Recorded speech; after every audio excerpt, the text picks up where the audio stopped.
Yan, Jet Li, Lodi Cakes.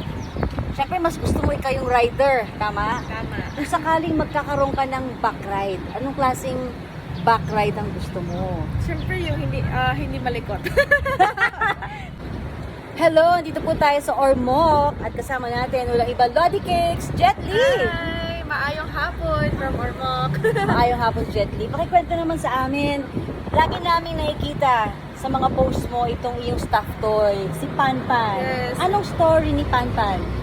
Okay, so this is Panpan.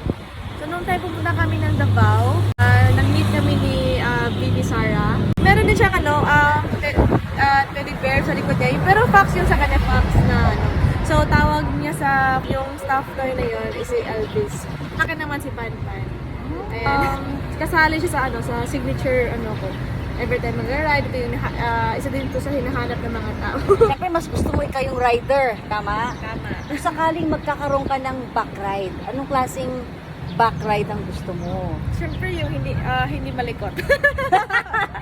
Kaya kapit lang. Kapit lang ng ng makapit, mayakap o yung slide lang?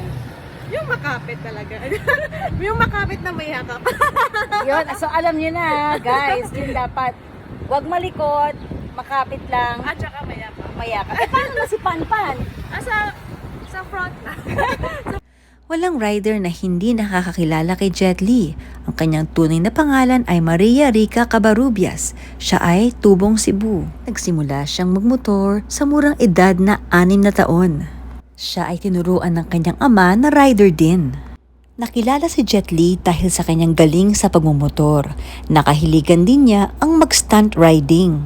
Sa kasalukuyan, si Jet Li ay hinirang na ambassador ng LTO of Region 7 at ng Philippine Motorcycle Tourism. Ilang beses na rin natin nakasama sa mga events at rides si Jet Li. Bukod sa kanyang galing sa pagmumotorsiklo, masasabi ko na siya ay napaka-professional na tao at mas malayo pa ang mararating nito. God bless you and protect you, Miss Jet Li, and may you continue to inspire more people, especially our youth. Ride safe! Kunyari pinag-usapan niyo si Max. Gusto mo ng lechon sa Cebu? Yan. Yung may-ari ng lechon sa Cebu. Ay, sarap! Oo, bali Walang problema. Matik yan. Matik na sir. Matik yan. Salamat po. Tiger din po yan.